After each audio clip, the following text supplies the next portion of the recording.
Bonjour à tous, une petite explication avant le visionnage de la vidéo. C'est une vidéo que j'ai tournée il y a un petit moment déjà, puisque cette vidéo a été tournée avec Antoine juste après le déconfinement, autour du 11 mai.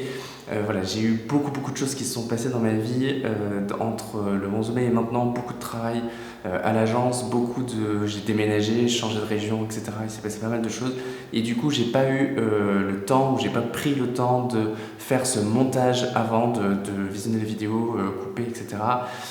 Voilà, mais c'est fait maintenant. J'ai hésité à la publier en me disant que peut-être que ça valait plus le coup maintenant.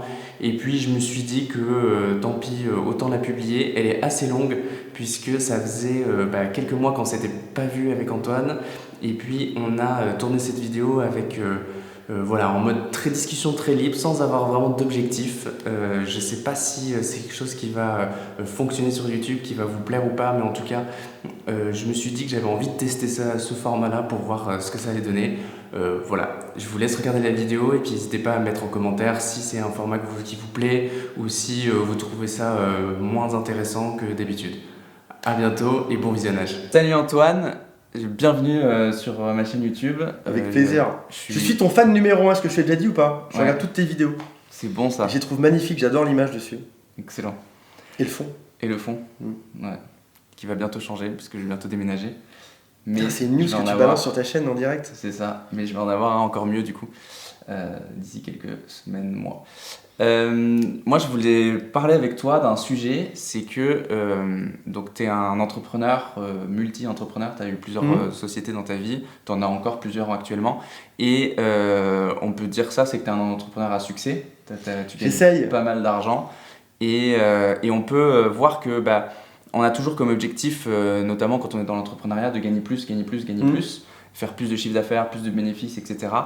Et on peut croire aussi que, en tout cas moi ça a été mon cas, de me dire purée j'ai hâte de gagner plus pour pouvoir m'acheter une plus grosse maison, avoir une voiture plus grosse, avoir plus de confort, plus de ceci, plus de cela. Et en fait j'ai l'impression que tu as peut-être eu cette phase-là à un moment donné, mais que là dernièrement tu es plutôt dans une phase inverse, d'avoir moins et on le voit, les bureaux sont vides, t'essayes pas d'accumuler, mais au contraire d'avoir moins. Et du coup, j'aimerais avoir un peu ton ressenti. Pourquoi ce changement-là? J'ai eu une révélation, une vraie révélation. J'ai pas parlé aux anges en dormant, j'ai pas vu la lumière en me réveillant un matin. J'ai une révélation. En fait, on est dans une vie, si je te le fais court, parce que dans ma tête, les pièces s'assemblent doucement. On est dans une vie où quand on est jeune, tout est possible. Tu peux devenir, quand tu as 8 ans, 12 ans, tu peux devenir pompier, astronaute, etc. Et tu arrives dans une vie où finalement, tout le monde va te mettre des limitations dans ta vie. Je sais pas, on va te dire ce qu'il faut faire, quel type d'études il faut faire, quel type de boulot. Pour ça, tu as un patron qui vient te limiter. Finalement, tu perds tes rêves un peu là-dedans et tu es dans une machine qui non seulement vient écraser tes rêves, je sais pas si tu as ressenti ça aussi, toi tu étais moins salarié que moi j'étais salarié quand même pendant 10 ans. C'est une espèce de machine, mais c'est pas un truc méchant, c'est-à-dire que pour ton bien, on vient t'écraser tes rêves et on te met sur des espèces de rails. Et dans ces rails-là, on te fait croire qu'en fait, plus tu vas posséder de choses, plus tu vas avoir d'argent et plus tu seras heureux. Donc on tue tes rêves et on te met dans une espèce de monde de compétition. Alors que si tu regardes bien, la plupart, alors pas tous, mais la plupart des gens qui sont extrêmement riches ne sont pas forcément super heureux. Un exemple très simple, j'ai un site qui s'appelle récupéremondex.com. Une personne sur 5 qui divorce est une personne qui a un problème de maison trop grosse. Je te promets que ça paraît fou, mais en fait, toute ta vie, tu rêves d'avoir une grosse maison pour que ta femme et tes enfants soient heureux, ou l'inverse, que ton mari et tes enfants soient heureux, parce que tu dis c'est ça l'accomplissement de ma vie, et dès que tu as la grosse maison, tu as les problèmes qui démarrent. Tu as des charges qui sont stressantes, il faut s'occuper techniquement de ranger le tout, de faire le ménage, de réparer tout ce qu'il ne faut pas. Il y a encore le jardin derrière, etc. Et donc tu arrives dans un espèce de monde où tu pensais que c'est ça qui te rendrait heureux et t'accumules toute une tonne de problèmes derrière. Et c'est juste un exemple parmi une tonne, mais un jour, tu découvres que finalement, toute cette course effrénée vers l'argent, vers la réussite, vers la possession, vers le fait d'avoir des biens, elle te mène à quelque chose qui n'est pas forcément ce que tu avais vécu à la base.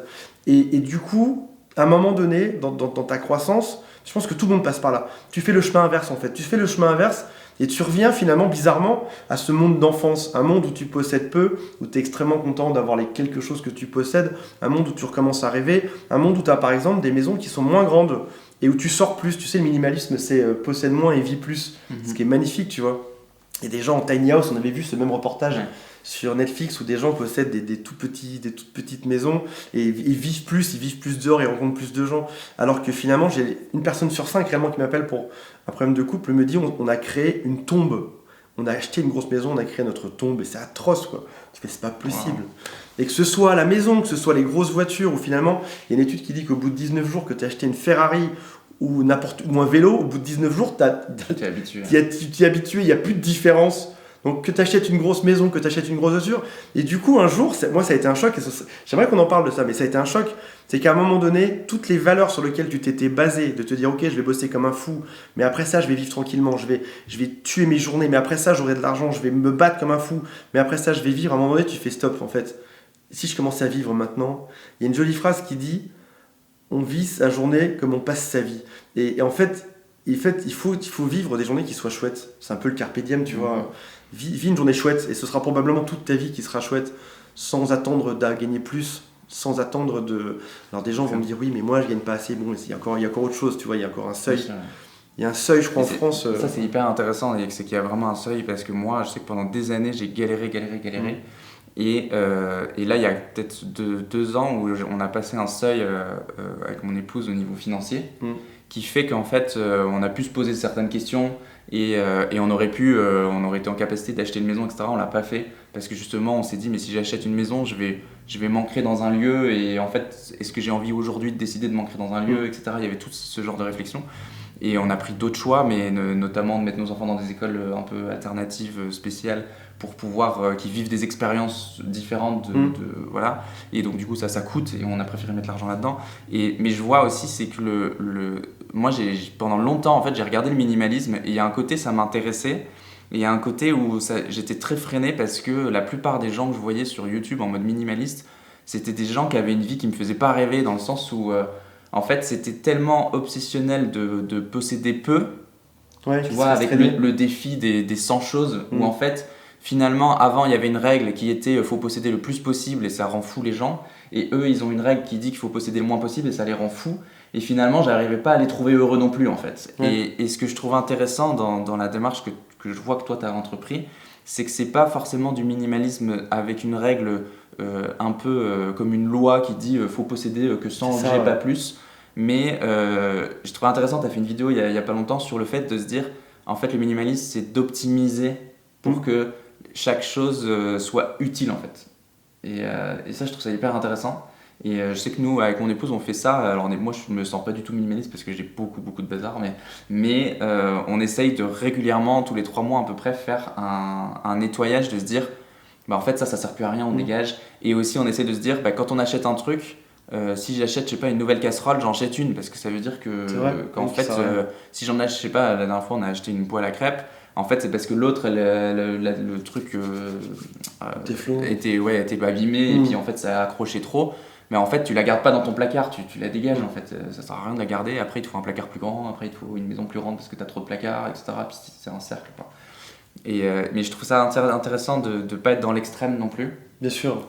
Et moi, la question, c'est comment tu allies le business et quand même, mine de rien, enfin, moi, pour être dedans, quand tu es dans le business, il y a quand même cette course à il faut plus de résultats, il faut plus de chiffre d'affaires, il faut il y a un peu cette phrase qui est tout le temps dite et alors est-ce qu'en fait cette phrase c'est un gros mensonge? Si tu progresses pas, tu régresses. Ouais. Mais non mais c'est fini ça. Est-ce que ça c'est juste un mensonge? C'est fini, c'est une règle qui s'applique à mon avis dans quelques cas de start-up très technologiques qui n'ont pas le choix de choper des parts de marché dans des domaines très compétitifs, mais à part ces 1 pour 1000 de gens qui sont là-dedans, je pense notamment, je sais pas, à Google. Si Google est en déclin pendant 5 ans, probablement qu'il y a une tendance, il y a d'autres gens qui viennent dessus. Mais en réalité, tu peux être un boulanger, tu peux vivre très tranquillement, tu n'es pas obligé d'être un boulanger en augmentation en fait. Tu peux être un boulanger tranquille en fait. Tu peux être un prestataire tranquille, tu peux être un auteur tranquille. On est dans des mondes qui sont un peu moins, peut-être un peu moins dans des batailles technologiques ultra fines. Tu peux vivre tranquillement. Je crois qu'en France, j'ai un doute sur ce chiffre parce qu'il a changé cette année, enfin il change chaque année. Il me semble que c'est 3 900 € par foyer. Si un foyer gagne 3 900 €, il a de quoi vivre et au-delà, t'as pas plus de bonheur en fait. Il n'y a aucun bonheur en plus. Donc une fois que tu as ce seuil-là, tu peux juste t'arrêter, tu as gagné en fait. Tu peux juste profiter de ta vie, bosser. Moi, j'ai des amis qui m'ont toujours épaté dans leur façon d'être zen, c'est-à-dire de travailler juste pour récupérer de quoi manger et après ça d'aller kiffer leur vie. Et je pense que j'ai été dans une peur pendant des années, la peur de manquer. La peur de pas... Au cas où, tu sais, au cas où, pendant 6 mois, je me fais écraser par un train, il faut que je survive. Au cas où je suis malade, au cas où ci, au cas où ça. Et finalement, à un moment donné, tu vis ta vie au cas où. Et tu te pourris ta vie, donc c'est atroce. Tu ne vis pas ta vie parce que tu prépares le jour où tu pourras pas la vivre. Tu vois le truc, le machin qui se mord la queue ou pas? Et ce qui est assez dingue, en fait, c'est qu'on est dans un pays où, en fait, à partir du moment où tu as tes papiers français, etc., tu as très très très peu de chances de te retrouver à la rue sans avoir aucun moyen, parce qu'il y a tellement de choses qui sont mises en place. Alors peut-être que ça va changer avec les Plus de 65% des gens ont peur de se retrouver à la rue, ouais, alors qu'il y en a moins de 1 pour 1000, je crois. Ouais, c'est quasiment impossible, à part à partir du moment où on a nos papiers français, je parle, mais c'est quasiment impossible entre le RSA, la CAF, toutes les... Moi j'ai toujours halluciné de me dire, quand je me rappelle vraiment de cette scène, quand j'ai eu ma première fille, où on passe 5 jours à la maternité avec repas, machin, tous les soins qui sont faits, tout le nombre de personnes qui sont là pour s'occuper, etc. Et puis à la fin, on me dit faut passer à l'accueil pour voir la facture et tout ça. Et moi, dans ma tête, là, quand ils me disent ça, je me fais oh, c'était à une époque où on n'avait vraiment pas beaucoup d'argent. Et je me dis, mais comment on va faire en fait? Parce que quand je vois tout ce qui s'est mis en place autour de nous, tout le nombre de médecins qui se sont occupés, d'infirmières, etc., qui se sont occupés que ce soit de Constance, mais aussi de Cindy, et c'est énorme. Et en fait, j'arrive et la femme, elle me fait la facture, je me rappelle plus du montant, mais c'était un truc, c'était plusieurs milliers d'euros, quoi. Mais c'était genre à régler zéro. Et en fait, moi j'étais là en mode, mais c'est hallucinant en fait. Et en gros, je trouve qu'on est quand même dans un pays où on a cette chance-là. Alors il y a plein de dysfonctionnements, ok, comme dans tous les pays, mais quand même on a une chance, c'est que le risque de se retrouver à la rue, il est quasi nul, quoi. C'est vrai, ouais. C'est-à-dire qu'on peut toujours rebondir, on a tellement d'aide dans tous les sens que ça voudrait dire en fait ne pas réussir à remonter la pente pendant des années et des années.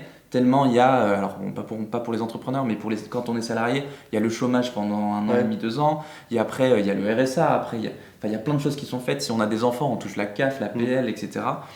Et en fait c'est hallucinant, et même moi, pendant des années, je gagnais bien ma vie, et j'avais un salaire normal, quoi, le salaire moyen français, mais ce qui est correct, et je touchais encore des APL et de la CAF pour mes enfants, alors que je me disais, mais ça va en fait, je veux dire, si jamais je le touchais pas, je vivrais dans une maison un peu plus petite, mais c'est pas grave. Donc on est quand même dans un pays de fous, et pourtant il y a cette peur ambiante, c'est ça qui est dingue en fait. Mais alors c'est bizarre parce que il y a plein de gens qui viennent me voir sur internet et qui me disent Antoine, comment faire pour devenir riche, etc. Et en fait, t'as l'autoroute de l'argent. Tu sais, il y a comment ça s'appelle l'autoroute des millionnaires. Ouais. T'expliques ça, l'autoroute des millions, etc. Commence par les millions, fais des millions, etc. Et j'ai découvert qu'en fait, tu peux vite perdre ta vie dans l'autoroute des millions. Alors que tu gagnes le RSA ou que tu fasses des millions au passage. Mais cette espèce d'autoroute où tu penses qu'il faut gagner plein, vivre plus, être plus heureux plus tard. Ou plus heureux quand tu seras enfin millionnaire. Et à côté de ça, à côté de cette route du millionnaire, tu as l'autoroute du kiff. L'autoroute du kiff, c'est... Commence par te demander... Je crois que c'est peut-être Dean Jackson qui disait ça. Il dit commence toujours par trouver ton kiff, ce qui te fait marrer, etc. Et mets l'argent en numéro 2. Il y a de grandes chances que si tu te marres, que si tu kiffes faire quelque chose, les gens te suivent et que l'autoroute de l'argent, elle te rejoigne quelque part dans le chemin. Mais toujours commencer par l'autoroute du kiff, que ce soit pour le business, que ce soit pour tes relations amoureuses, tes relations personnelles, que ce soit avec ta famille, que ce soit sur tes vacances, sur tout ce que tu fais. Commence par l'autoroute du kiff, demande-toi ce qui te fait vraiment marrer. Et après ça, tu peux vendre, je sais pas, un chou-fleur, tu peux vendre ce que tu veux, tu vois. Mais si tu as un vrai kiff à ça, il y a de grandes chances que ça fonctionne derrière. Mais ça, je trouve ça hyper intéressant de se dire, en fait, il y a les deux, il y a aussi un travers à ça de gens qui sont tellement dans le non mais moi je veux pas travailler là-dedans parce que en fait ça me fait pas kiffer, et puis ils cherchent le kiff absolu dans tout leur métier.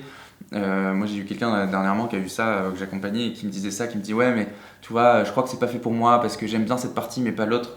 Donc il y a aussi l'équilibre à avoir de se dire Bien en fait sûr. dans tout métier, Tu fais pas que les tâches qui te font marrer. c'est Ouais. ça, ou en tout cas au début. Après, quand tu grandis, etc., Et tu t'as un peux te bilan, permettre de déléguer. mais- t'as une espèce de bilan en fin de journée. Il Mais faut c'est quand même ça. que t'aies fait plus de choses qui t'aient fait kiffer que Et ça, je suis complètement de d'accord. Ouais. choses qui. Enfin, tu vois, si le bilan est totalement inversé, en fait, c'est qu'il y a un problème quelque part dans l'équation. Moi, je sais qu'un des livres qui m'a marqué, c'est La semaine de 4 heures de Tim Ferriss, même si c'est du complet bullshit sur le fait de travailler 4 heures par semaine. Mais en tout cas, le principe, il est pas du tout bullshit, c'est juste le mot 4 heures où en fait, il a calculé que c'était le titre qui marchait mieux. Mais en gros, ça m'a vraiment marqué quand il m'a dit, quand dedans, et je sais plus si c'est écrit texto comme ça, mais en tout cas, c'est l'idée qui est donnée. C'est qu'en gros, pendant les meilleures années de ta vie au niveau physique, là où tu es le plus en santé, où tu as le plus d'énergie, etc., tu les passes à faire un truc que t'aimes pas pour pouvoir espérer que tu sois encore un peu près en forme C'est à clair. 60 ans, 70 ans. Et voilà, il dit il y a le nombre de gens qui rêvent de voyager quand ils seront à la retraite. Ouais. Puis quand ils seront à la retraite, en fait, ils sont pas en santé pour voyager, et du coup, ils restent chez eux, quoi. Et en fait, c'est horrible de se dire ça. Et moi, je suis assez d'accord c'est un truc qui m'a marqué, c'est construis ta vie pour qu'en fait elle soit bonne. Après, c'est aussi un état d'esprit. Le taureau du millionnaire dit ça aussi, il appelle ça la richesse en fauteuil roulant, c'est que tu construis toute ta vie un fauteuil roulant, tu seras riche. Typiquement, alors je n'ai rien contre les gens qui font de l'investissement immobilier. L'investissement immobilier, c'est de la richesse en fauteuil roulant, c'est-à-dire que tu seras riche quand tu seras extrêmement vieux. Ouais. Et c'est pas forcément ce que ma vision de la vie en tout cas est. Mais après, tu crois qu'il y a aussi un état d'esprit, parce que moi je vois des gens qui ont tout pour leur vie, elle est juste géniale, et pourtant en fait ils sont complètement déprimés. Et t'as des gens qui ont une vie qui peut paraître pourrie, et pourtant ils sont heureux, quoi. Et j'ai l'impression qu'il y a aussi une question de vision de ta vie, c'est-à-dire que tu peux très bien aller au travail en te disant non mais en fait je décide. Il y a aussi une part de décision en fait, de se dire je kiffe ma vie. Il y a une part de à quoi ressemble ta vie, mais il y a aussi une part de la décision. J'ai fait un travail. Et je t'en parle, c'est un sujet qui est chiant, je vous préviens. Si vous voulez couper là, coupez-là. J'arrive sur un sujet qui est chiant, qui va intéresser juste Thomas et moi. Allez-y, coupez. Écrivez un truc en dessous pour que je sache qui est-ce qui est arrivé jusque-là déjà. Qu'est-ce qu'on leur fait ? Écrivez lunettes fluo. Lunettes fluo en commentaire de la vidéo, juste pour qu'on sache qui est arrivé jusqu'ici. Ça fait combien de temps déjà ? Ça fait 16 minutes. 16 minutes. Écrivez lunettes fluo, comme ça on saura que vous êtes arrivé jusqu'ici. J'ai été une personne, c'est très grave ce que je vais vous dire. Quittez les autres, ceux qui veulent du léger, quittez ça. C'est très très grave ce qui arrive. J'ai été toute ma jeunesse, j'ai eu des crises d'angoisse, j'ai eu des boules d'angoisse. J'étais pas bien, j'ai mal dormi. J'étais quelqu'un d'heureux en apparence qui voulait devenir heureux, mais j'étais quelqu'un qui avait du mal à être heureux. Et j'ai entrepris un travail sur moi depuis 2 ans qui est long. Le travail du minimalisme dans l'amitié, c'est-à-dire réduire les amis qui servent à rien. On s'entend, les amis toxiques, tu sais, c'est celui, tu l'as aussi. C'est l'ami qui t'appelle, qui est déprimé du matin au soir, qui t'appelle à 9h, à 10h, à midi, à 16h. Et même quand toi, tu as un problème, que tu as un gros problème, un décès autre, que tu l'appelles, finalement, il te parle quand même toujours de ses problèmes au final, tu vois. C'est des gens, c'est des trous noirs tu vois, à émotion, en fait. Ils te bouffent toute ton énergie. Donc, arrive à réduire ces gens qui sont toxiques pour toi. Pas les éliminer au sens propre, ne plus les voir, mais voilà, plutôt que de passer 80% du temps avec eux et 20% avec les bons amis, inverser la tendance, passer 80% avec les bons et 20% avec les mauvais. Éliminer ça. Retrouver une hygiène de vie qui est à peu près correcte, c'est-à-dire se coucher à des bons horaires, essayer de diminuer un peu de 5% par exemple la dose d'alcool ou de chips grasses chaque semaine. Arriver à se remettre sur des projets qui te motivent, des choses qui te font rendre heureux. Et du coup, ce travail-là, c'est un travail que je pensais qu'en 1 semaine j'aurais fini. C'est un travail qui est long dans le temps. C'est long d'arriver à trier sa vie. Et aujourd'hui, j'en suis à un point, ça fait 3-4 mois là, mais j'ai 44 ans, enfin, ça fait que 3-4 mois que j'ai plus ces crises d'angoisse. Et maintenant, quand je vois quelqu'un de négatif qui arrive dans ma vie, je le sens, je le vois. Là où avant, ma vie était tellement remplie de négatifs de haut en bas que je le voyais même pas en fait. C'était juste une espèce d'empilement en plus de négatifs dans ma vie, je m'en rendais même pas compte. Et c'est un travail qui est long, ça peut aussi être dans ton couple, arriver à remettre des bonnes choses, se documenter, dire comment ça se passe pour sortir par exemple, je sais pas, s'il y a des crises, des disputes, arriver à s'en sortir. Et tout d'un coup, tu arrives à un monde qui est heureux, qui est libre, qui est léger. Il y a une loi qui est géniale, ça s'appelle la loi de Pareto Carré. Est-ce que tu la connais ? Ouais, très bien. Je t'en ai déjà parlé ? J'ai déjà parlé en vidéo ou pas ? Je sais pas, Ouais. mais moi je la connais très bien. C'est plus, voilà, fais 20% pour gagner 80% et mets ça au carré pour faire que 5%, puis 4%, puis à la fin tu fais que 1%, tu fais que la chose que tu kiffes qui va te rapporter 66% si je me souviens bien des actions. Donc c'est faire la chose dans la journée qui te rapporte. J'ai fait mon bilan il y a 1 mois de ça de mon chiffre d'affaires de l'an passé. de l'énergie mise pour le chiffre d'affaires, mais je suis devenu fou. J'ai passé des semaines et des mois sur Instagram, ça m'a rapporté 162 €, quoi. Des mois sur Instagram à répondre à des commentaires, à des trucs. Instagram, c'est bien pour certains, c'est pas bien pour moi, le machin marche pas. Oui, Antoine, mais un jour, patati patata. Non. Moi, par exemple, ce que j'aime, c'est faire des vidéos YouTube. Voilà. Tu prends ta caméra, tu fais 10 minutes par jour une vidéo YouTube, tu as peut-être fait finalement ton business. Et fin de l'histoire, et tu vends peut-être une seule chose derrière. Une seule chose. C'est peut-être un coaching, ou c'est peut-être un service, ou c'est peut-être un abonnement à quelque chose. Tu fais une seule chose. Celle dans laquelle tu as du plaisir, celle qui marche bien, celle qui te rend heureux. Et puis ensuite, tu vas t'aérer. Et puis du coup, tu as un espèce de cercle vertueux, parce que en faisant que la chose qui te plaît, derrière, tu as du temps. Mais ton cerveau, il s'arrête pas en fait. Ton cerveau, il passe pas en mode off comme ton ordi, tu vois. Ton cerveau, il tourne. Donc du coup, tu seras même meilleur pour ta vidéo du lendemain parce que tu auras pensé pendant 6 heures. Et le lendemain, tu arrives, pouf, tu as une meilleure vidéo. Et puis tu t'améliores parce que tu fais que ça. Donc tu comprends par exemple le YouTube Game, c'est comment faire pour être meilleur sur YouTube à chaque fois. Être plus performant. Moi, je me fixe toujours d'être chaque jour un peu moins con. C'est ça mon objectif. J'espère que c'est le tien aussi. Chaque jour un peu moins con. Et chaque semaine, j'essaie d'être 5% meilleur que la semaine d'avant sur les mêmes tâches. Si jamais je faisais des vidéos, j'essaye de prononcer 5% mieux. Si j'arrive pas, c'est pas grave. Tu as le droit aussi. Mais je peux même régresser. Et je me dis la semaine prochaine, je serai 5% meilleur dessus. La semaine d'après, 5%. Puis calcule. Dans l'année, tu es devenu une putain de mec imbattable dans ton domaine. Tu es devenu super bon parce que tu as fait que ça. Tu l'as fait bien. Tu n'as pas perdu ton temps sur LinkedIn, Instagram, patati, patata. Un autre truc, putain. Attends, hors sujet total. Attendez, est-ce que vous pouvez écrire Serpentin? Vous savez écrire Serpentin ou pas? Serpentin, ça fait combien de temps là? C'est pour les statistiques, comme ça on sait, on peut mesurer jusqu'où vous êtes arrivé, si ça vous intéresse ou pas. Serpentin. Avant c'était lunettes fluo, maintenant c'est Serpentin. Serpentin dans les commentaires. J'ai lu quelque chose d'affolant. On passe un temps fou dans notre vie à faire des choses qui servent à rien. Un exemple très simple, on passe genre 3 ans de sa vie à plier du linge, quoi. 3 ans de sa vie. Et si on devait les faire mis bout à bout, si jamais je te disais, c'est clair, si jamais je te disais Thomas, tu vas faire tout le linge de toute ta vie, c'est 3 ans. Bah, ça va être long, mais c'est 3 ans sans dormir. Hein. En plus, tu vas faire waouh. Et là, tu te dirais, là, il faut que j'optimise ça pour que ça dure que 2 ans. Peut-être même que 1 an, peut-être même que 1 mois. Quoi. Et là, tout ton cerveau se mettrait en place parce que tu chercherais la meilleure solution pour pas faire ton linge pendant 3 ans. Mais comme tu le fais chaque jour, ça vient te créer des petites charges mentales. On en a parlé la dernière fois. Ouais. C'est comme la bière que tu tiens à la main. Quand tu tiens une bière dans la main, si tu la bois, ça pèse rien. Mais si tu devais tenir ta bière toute la journée au bout du bras, elle pèserait tellement lourd que tu pourrais même pas la supporter. Ça, c'est de la charge mentale. Le linge, c'est pareil. Comme c'est fractionné, tu te dis c'est bon, je peux le faire. Ouais.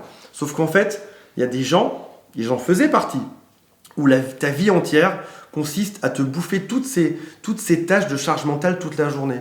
Que tu peux optimiser. Par exemple, je sais pas, un truc tout bête, on parle de business, d'Instagram et de chaussettes en 3 secondes. C'est bon ça. Par exemple, mes chaussettes, un truc tout bête. Avant, je devais... Attends, accroche-toi bien. Tu as tes chaussettes sales, tu les mets dans le panier de chaussettes sales. Tu montes le panier au lave-linge, tu les mets dans le lave-linge. Tu les sors, tu les fais sécher. C'est peut-être pas forcément à côté. Une fois que c'est sec, tu viens les prendre, tu viens les replier. Tu ouvres le placard, tu tires le tiroir, tu mets les chaussettes. Tu fermes le tiroir, tu fermes le placard et t'as fini. T'imagines le nombre de gestes pour une paire de chaussettes, quoi. J'ai pas la réponse aujourd'hui, mais il y a forcément un moyen pour optimiser ça, un moyen qui est simple, qui fait que je vais pas passer 3 ans de ma vie à plier ces chaussettes blanches. Peut-être même que je porterai pas de chaussettes, j'en sais rien, mais je vais vivre sans réfléchir à comment faire pour que ces chaussettes soient pliées. Et ça, tu peux le... C'est pas être un psychopathe, c'est devenir libre. Une des astuces, moi, que j'ai mis en place il y a quelques années, par exemple, c'est qu'avant, j'avais des chaussettes avec des logos, avec des choses dessus. Et donc, du coup, en fait, ça fait un peu...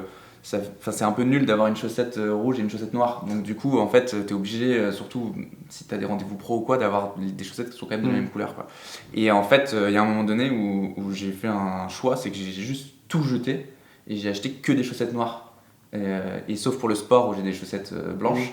Et en fait, en gros, mes chaussettes, c'est toutes les mêmes. Donc du coup, je m'en fiche, en fait. Je cherche pas à dire attends, je prends celle chaussette, il faut que je retrouve l'autre qui est pareil ou quoi. Je cherche pas. Pareil pour les vêtements. Pendant longtemps, j'avais des bads, des pantalons de couleurs différentes, des hauts de couleurs différentes. Et donc il y a des hauts qui vont avec certains pantalons et pas avec d'autres, etc. Et à un moment donné, en fait, alors déjà que moi, les vêtements, c'est pas forcément mon truc et tout. Je devais tout le temps demander à ma femme, c'est bon, ça va, non, ok, non, c'est boum boum, etc. C'était une prise de tête. Et en fait, j'ai juste, à un moment donné, dit, ok, bon, je choisis en fait des pantalons. J'ai pas forcément tout le temps les mêmes couleurs de pantalons, mais en tout cas, tous mes pantalons vont avec tous mes t-shirts. ou mes polos, enfin avec mes hauts. Ce qui fait qu'en fait, le matin, je me prends pas la tête, je prends le pantalon, le t-shirt, boum, ça part. Et ça, c'est des choses. Alors, je sais qu'il y a des gens, pour eux, les fringues, c'est tellement important. Si c'est votre kiff absolu, continuez à choisir, il n'y a pas de problème. C'est chacun ses passions. Mais quand c'est pas toutes les choses dans la musique où c'est pas votre kiff, enfin, moi, je sais que j'ai beaucoup travaillé ça. Mais en fait, je l'ai élagué. Mais c'est hyper intéressant. Par exemple, pendant longtemps, moi, j'étais en mode sur les boîtes mail. J'avais suivi des formations, comment gérer tes mails pour bien tout trier, etc. Et en fait, je me suis mis à ça, je trouvais ça génial. J'avais une boîte mail qui était super rangée avec mes petits dossiers, tout était dans le bon dossier et tout ça. Et en fait, je me suis aperçu que je passais plus de temps à trier mes mails qu'à les traiter, quoi. Enfin, ça n'avait aucun sens. Et alors oui, quand j'ouvrais ma boîte mail, les gens ils étaient impressionnés parce que j'avais une boîte mail avec que les mails non lus, les mails dans ma boîte de réception, il y avait que ceux d'aujourd'hui. Et puis tout était bien trié dans le bon dossier. Et puis quand on me demandait un mail, je cliquais dans le dossier, dans le sous-dossier, dans le sous-dossier, et puis je retrouvais le mail. Et en fait, aujourd'hui, on a des technologies de fou qui permettent que, moi j'utilise Gmail, en fait j'ai ma boîte mail, elle n'est pas triée du tout, mais en 2 secondes je retrouve tout ce que je veux, quoi. Alors j'archive quand même, mais en mode à l'arrache. Et en fait, il y a plein de choses comme ça où en fait on peut beaucoup perdre de temps à essayer de faire des choses qui sont finalement soit de suroptimiser, soit parce que rien n'est optimisé, etc. Et je trouve ça intéressant de se poser à des moments et de même d'arrêter la réflexion. Je me souviens j'ai déjà fait une vidéo je crois là-dessus, mais d'une fois où je me suis pris une claque en lisant un article. C'est pendant 3-4 ans, tous les 3 mois je changeais de logiciel de tâche. Ah ouais. Parce que je cherchais le logiciel le plus pointu possible, quoi, celui qui me permettrait de gagner le plus de temps. Et donc du coup j'étais continuellement en train de chercher un logiciel meilleur, et à chaque fois en fait j'en trouvais un qui était mieux, et donc du coup je rebasculais tout mon système dessus, et puis 3 mois après j'en trouvais un qui était mieux, et puis je rebasculais tous mes systèmes, puis finalement il était pas si bien, alors je revenais en arrière, etc. Je changeais tout le temps. Et une fois je lis un article, et l'article c'était quel est le meilleur logiciel de tâche, machin. C'était un article en américain. Et le mec explique tout ça, il dit ouais vraiment vous devez avoir un logiciel de tâche qui est vraiment hyper optimisé. Il explique pourquoi c'est important d'avoir un logiciel de tâche de fou, quoi. Et plus je lis l'article, plus je suis en mode oh punaise, il va nous sortir une pépite, j'ai trop hâte. Et en fait son bilan c'est le meilleur logiciel de tâche, c'est celui que vous utilisez aujourd'hui. Et en gros il dit parce qu'en fait arrêtez de chercher celui, il disait c'est absurde, les gens qui veulent être efficaces passent plus de temps à chercher à être efficaces qu'à l'être en fait. Et en gros, il disait c'est autant absurde de chercher à tout prix à être le plus efficace et avoir les meilleurs outils que de ne pas chercher d'outils du tout et de faire tout à l'arrache. Et en gros, ça m'a mis une grosse claque, ce qui fait que maintenant, les gens quand ils me disent c'est quoi le meilleur logiciel que tu utilises, le logiciel de tâche que tu utilises, c'est quoi le meilleur, etc. Et moi je dis en fait ils sont tous pareils. Et en fait j'en ai testé une 50aine, ils sont tous pareils, ils font tous quasiment la même chose. Alors il y a 3 iota de différence, mais c'est pareil que tu utilises Trello, Todoist, Asana ou je sais pas quoi, on s'en fiche en fait, c'est la même chose, c'est juste prends-en un et utilise-le. Je fais quelque chose qui va te plaire. Je me fixe chaque jour d'optimiser un petit truc. Alors en fait, on est en prison. Je sais pas si vous savez que vous êtes en prison ou pas. Vous êtes en prison. On est tous en prison. On est en prison de notre quotidien, en fait, devoir se laver, s'habiller, etc. C'est une espèce de putain de prison. Les gens disent ouais, mais je kiffe ça. Ok, tu kiffes ça, mais peut-être que tu kiffes encore plus être à la plage, tu vois. Enfin, au final, j'en sais rien. Et j'essaye de me sortir de cette prison et je calcule, je note. Alors ça, ne le faites pas, je suis un psychopathe. Je note minute par minute, heure par heure, le temps que ça me prend de faire des choses, tu vois. Et j'essaye chaque jour d'optimiser un truc. J'ai réussi, par exemple, à me faire livrer de l'eau et des courses à la maison, enfin, au bout de 3 ans, quoi. Je faisais 2 fois les courses par semaine, je suis passé à 1 fois, donc j'économise 2 heures dans ma semaine. Enfin, 2 heures, on vit 800 000 heures sur Terre, c'est ça là. On vit, je crois, en moyenne 78 ans et demi, un truc dans le genre là. Et j'ai économisé 2 heures de ma semaine, chaque semaine de toute ma vie, parce que je me fais livrer la moitié de mes courses, l'autre moitié. 104 heures par an. C'est clair. Et l'autre moitié de ma vie, l'autre moitié des courses, je vais les faire parce que j'aime bien ça. Mais la moitié dont je m'en fous, soulever des packs d'eau, des trucs, des machins. Et là, je vais essayer de voir si je peux passer à un système qui filtre un peu l'eau de chez moi parce qu'elles sont bizarrement chlore, mais pour ne même plus avoir de se faire livrer. Mais déjà, de se faire livrer chaque semaine un paquet de pâtes, un paquet de riz, de l'eau, du sel, j'en sais rien, des couches pour l'enfant, etc. T'as gagné 2 heures dans ta semaine, quoi. 2 heures où tu peux faire ce que tu veux. Ce que tu veux. Je sors de prison en douceur. Là, j'ai une question qui est difficile parce que quand je t'écoute et quand je m'écoute, je me dis si j'écoutais ces 2 gus, je trouverais ça intéressant. Mettez-nous Smarties en commentaire pour qu'on sache si vous arrivez jusqu'ici. Je me dirais, tiens, c'est intéressant ce qu'ils me disent, mais est-ce que mais je ne serais pas passé à l'action. J'ai une question, pourquoi est-ce que je ne suis pas passé à l'action plus tôt dans ma vie ? Et tout ça, je l'ai déjà entendu en fait. Mais je suis pas passé à l'action. Qu'est-ce qui fait qu'un jour, tu as un déclic, tu prends conscience de ça? C'est quoi le truc qui fait que tu as un déclic dans la vie? Moi, je crois que le déclic, il y en a eu plusieurs. Alors moi, c'est en écoutant les podcasts de Franck Nicolas, je crois que j'ai vécu un gros déclic. Ah ouais? Il y a un moment donné, c'était un été, j'ai commencé à mettre les podcasts dans mon téléphone et je prenais le tram à Strasbourg tous les matins et tous les soirs. Et du coup, j'écoutais ça dans le tram, quoi. Et en gros, le déclic, c'est qu'il faisait à l'époque, je sais pas s'il le fait encore parce que je le suis plus vraiment, mais il faisait un truc qui s'appelait Sparkle Show ou un truc comme ça, enfin je sais plus exactement, c'était un podcast où en gros c'était un peu il est fan numéro 1, il fait genre je sais plus trop, il sait très bien. Mais en gros il interviewait des gens et puis les gens pouvaient l'appeler, etc. Alors, je sais pas, un peu comme à la radio quoi, tu sais, les gens ils appellent et puis ils rebondissent sur le truc. Et je me souviens moi en fait j'avais toujours des excuses en fait, on a trop de choses, j'ai des enfants, ouais mais je vois les mecs ils entreprennent super mais eux ils ont pas d'enfants, moi j'ai des gamins, vas-y comment tu fais pour trouver du temps quand t'as des gamins, et puis moi j'ai déjà mon entreprise, comment je fais pour en créer une deuxième, et puis moi c'est important pour moi d'être investi dans certaines assos etc, je suis investi dedans donc du coup ça me prend du temps aussi et j'ai pas envie forcément de lâcher ça etc. Et puis en fait donc j'ai plein d'excuses qui sont en fait totalement valables et on les trouve toujours. Et un jour, je me rappelle, ça a vraiment été un déclic, c'est que il y a un jeune qui appelle, jeune, je sais pas, il devait avoir entre 20 et 25 ans, je sais pas exactement. Il appelle et puis en fait il explique et puis il raconte tout. En fait, mais j'ai mes études, j'ai ça, puis en fait je suis trop jeune, etc., machin, etc. Puis il dit ok, puis là il y a une autre personne qui appelle et c'est une mamie qui avait genre 78 ans, quoi. Et la mamie, elle appelle, elle dit moi j'aimerais rebondir sur ce qui vient de se passer, machin. En fait, j'aimerais rendre un petit témoignage, c'est que j'ai 78 ans, j'ai travaillé en usine toute ma vie, je sais pas lire et écrire. Donc en fait, genre, elle part de loin la mamie, quoi. Elle a 78 ans, donc je pense qu'elle doit pas non plus péter la forme.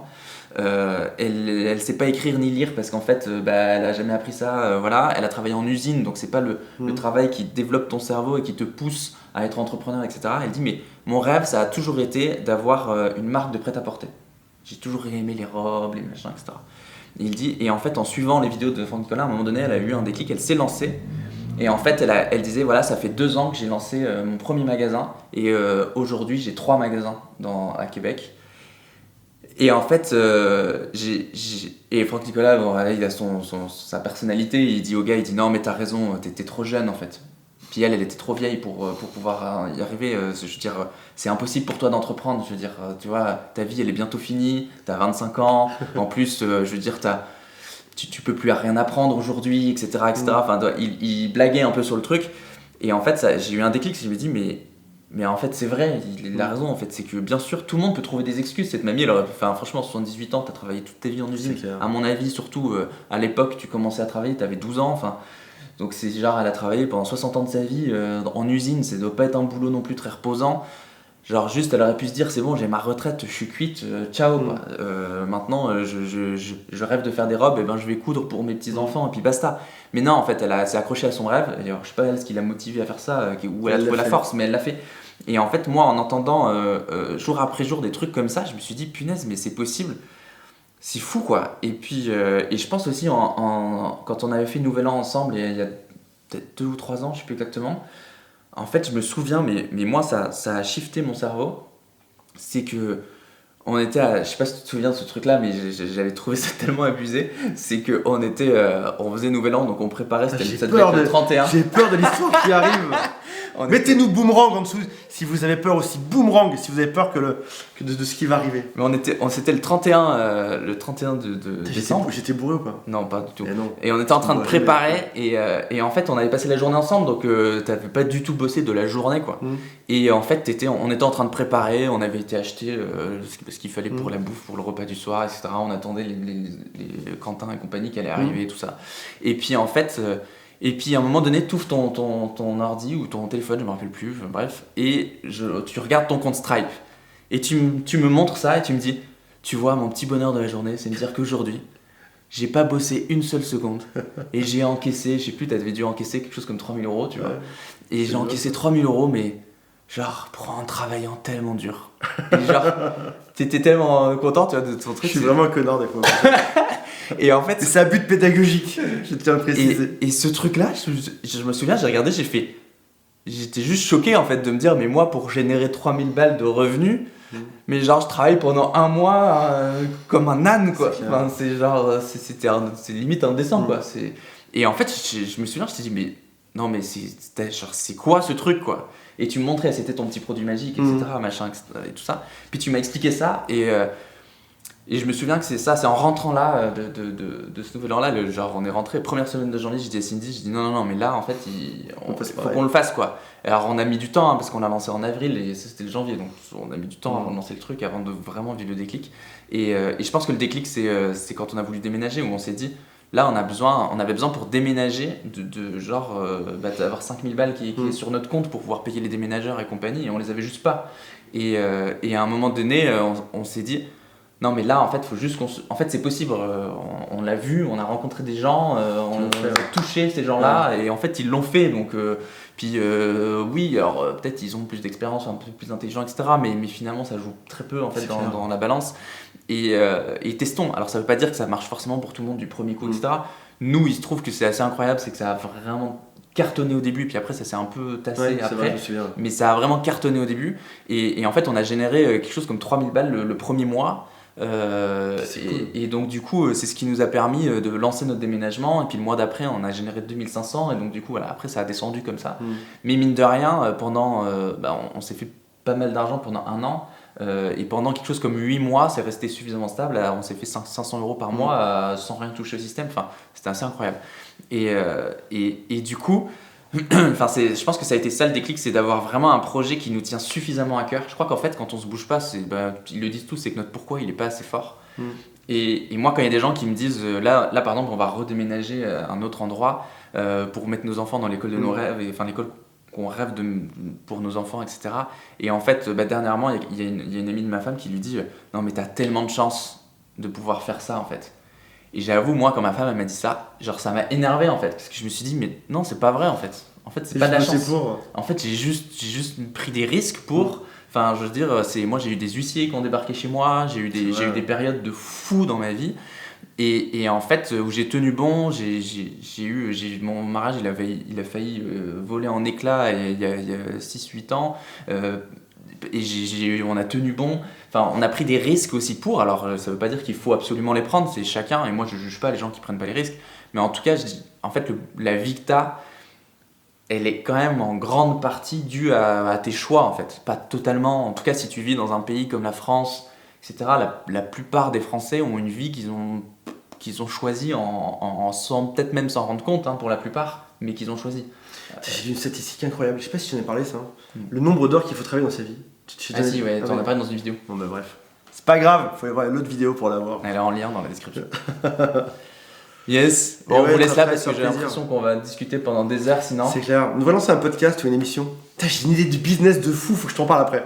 Et on va couper la caméra, vous pourrez pas la savoir. J'ai une idée de business de fou, furieux. Faut que je t'en parle juste après. Tu vas kiffer. En tout cas, laissez-nous en commentaire si jamais vous avez des remarques par rapport à ça, si vous n'êtes pas d'accord et que vous dites non, c'est pas vrai, moi j'ai pas le choix dans ma vie et en fait on m'a imposé des choses. Mettez-le nous en commentaire. Et puis si vous êtes d'accord, mettez-le nous. Si vous dites bah ouais, mais moi j'ai besoin d'aide pour pouvoir dégager du temps, pour pouvoir créer des choses, mettez-le nous aussi en commentaire. Si vous détestez ce qu'on a dit aussi, moi je suis pour le fait qu'on déteste ce qu'on dit. N'hésitez pas aussi à le dire, j'adore discuter. Bah ouais, c'est j'adore avoir des avis contraires pour qu'on puisse avancer vers une bonne direction. Donc n'hésitez pas. Ciao. Ciao.